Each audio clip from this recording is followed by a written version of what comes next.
नाटकी लोकांचा राग येत असेल तर त्याकडे दुर्लक्ष कसे करायचे. नमस्कार मित्रांनो, आपलं स्वागत आहे माइंड वेलनेस हबमध्ये.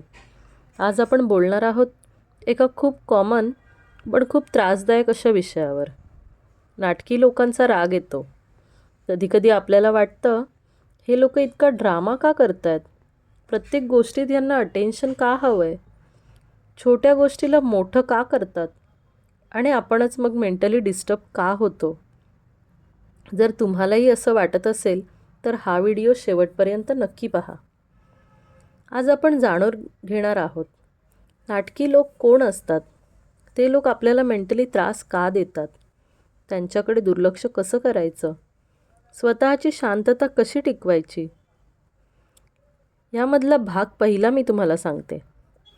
ही नाटकी लोक म्हणजे नक्की कोण असतात हो. मित्रांनो, तर नाटकी लोक म्हणजे असे लोक जे छोट्या छोट्या गोष्टींचा अगदी मोठा बाऊ करतात, सतत लक्ष वेधून घ्यायचं पाहतात, स्वतःला व्हिक्टीम दाखवतात, इतरांना इमोशनल गिल्ट देतात आणि सतत ड्रामा क्रिएट करत असतात. ही लोकं खूपदा अटेन्शन सीकर असतात, इमोशनली इमॅच्युअरसुद्धा असतात.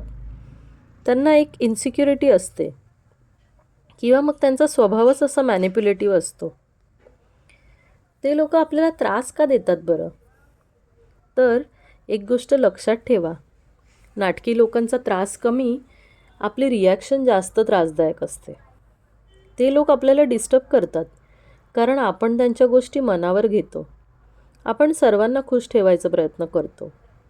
आपण शांत असलो तरी ते आपला शांतपणा बिघडवतात.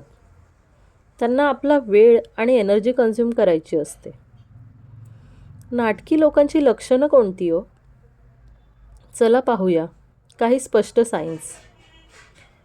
पहिली गोष्ट म्हणजे सतत रडारड किंवा तक्रार करत असतात. त्यांचं आयुष्य नेहमीच कठीण असतं. दुसरी गोष्ट, छोट्या गोष्टींचा मोठा इश्यू असतो त्यांना. एक साधा रिप्लाय उशिरा जरी दिलात तरी ड्रामा करतात. तिसरी गोष्ट म्हणजे सिंपती मिळवण्याचा प्रयत्न.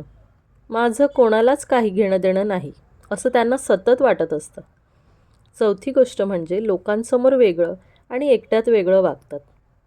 पब्लिकमध्ये स्वीट वागतात आणि प्रायव्हेटमध्ये ते टॉक्झिक असतात. पाचवी गोष्ट म्हणजे सतत त्यांना अटेन्शन हवं असतं. सगळं फोकस त्यांच्यावरच पाहिजे असतं. सहावी गोष्ट, तुमच्यावर ते गिल्ट टाकतात.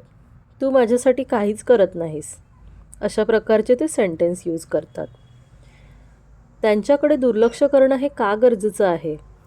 मित्रांनो, नाटकी लोकांशी सतत एंगेज केल्याने तुमचा मेंटल पीस जातो, तुमची एनर्जी ड्रेन होते, तुम्हाला फ्रस्ट्रेशन वाढतं, तुमचा सेल्फ इस्टीम कमी होतो आणि तुमचा फोकस लाईफवरून हटतो. त्यामुळेच याच्यावर दुर्लक्ष हीच सर्वात मोठी शक्ती आहे. बरं, दुर्लक्ष कसं करायचं? याचे प्रॅक्टिकल उपाय म्हणजे, आता मेन पार्ट पहा. हे माझं काम नाही अशी माइंडसेट ठेवा.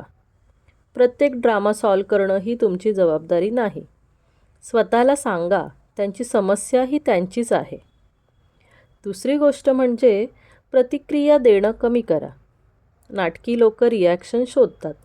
तुम्ही जर शांत राहिलात तर त्यांचा ड्रामा कमी होतो. रिप्लाय शॉर्ट ठेवा, म्हणजे जसं की ठीक आहे, समजलं, पाहूया असे शब्द वापरू शकता. तिसरी गोष्ट म्हणजे बाउंड्रीज ठरवा.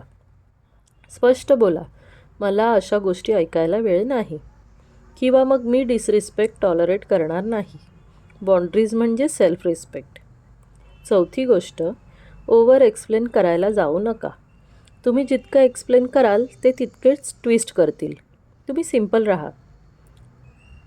पाचवी गोष्ट, त्यांच्या वर्ड्सला पर्सनली घेऊ नका. ड्रामा हे त्यांच्या स्वभावातच आहे, तुमच्या व्हॅल्यूमध्ये नाही. सहावी गोष्ट, इमोशनली डिटॅच व्हा.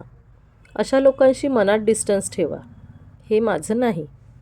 सातवी गोष्ट, वेळ कमी करा. जर शक्य असेल तर अशा लोकांशी कमी बोलणं, कमी भेटणं, अशांना रिप्लाय उशिरा देणं. आठवी गोष्ट, तुमचा फोकस तुमच्यावरच ठेवा. तुमचं आयुष्य तुमच्या गोलसाठी आहे, ड्रामामध्ये अडकू नका. नववी गोष्ट, इनर पीस रूटीन बनवा. दररोज meditation, journaling, exercise, positive content म्हणजे बाहेरचा ड्रामा कमी डिस्टर्ब करेल. 10वी गोष्ट, गरज पडल्यास दूर व्हा. जर व्यक्ती खूप टॉक्झिक असेल तर डिस्टन्स ही थेरपी आहे. स्वतःला मेंटली स्ट्रॉंग कसं करायचं? मित्रांनो, स्ट्रॉंग लोकांना ड्रामा डिस्टर्ब करत नाही. स्ट्रॉंग व्हायला सेल्फ कॉन्फिडन्स वाढवा, स्वतःची व्हॅल्यू ओळखा. लोकांना खुश ठेवणं बंद करा, पीस प्रायोरिटी ठेवा. मित्रांनो, लक्षात ठेवा, नाटकी लोक जगात नेहमी असतील, पण तुमचं मन शांत ठेवणं तुमच्या हातात आहे. ड्राम्याला उत्तर नाही तर दुर्लक्ष हाच एक उपाय आहे. तुमचा वेळ, तुमची ऊर्जा, तुमचं आयुष्य हे फार महत्त्वाचं आहे. आणि वेळ ही एकदा निघून गेली की ती पुन्हा येत नसते. त्यामुळेच जर हा व्हिडिओ आवडला असेल तर लाईक करा आणि अशाच सायकोलॉजी व्हिडिओसाठी माइंड वेलनेस हबला सबस्क्राईब नक्की करा. थँक्यू.